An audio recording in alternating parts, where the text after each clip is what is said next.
Sinabi niyang mahal ka, pero hindi niya sinabi na ikaw lang ang mahal niya.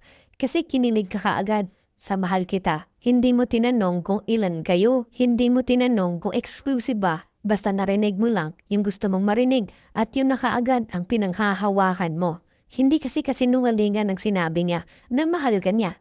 Pero hindi lang ikaw at yun ang hindi mo matanggap. Kasi ikaw seryoso. Siya, option lang ang tingin sa'yo. Kasi pansinin mo, hindi siya consistent. May araw na sweet, may araw na malamig, may time sa'yo, may time sa iba. At kahit ramdam mo, pinipili mong i-ignore kasi umaasa ka na ikaw lang.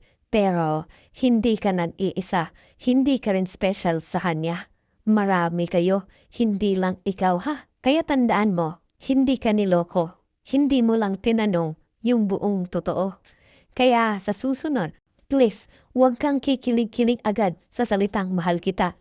Tanungin mo muna kung ikaw lang ba kasi kung hindi, hindi ka minahal, pinili ka lang pansamantala.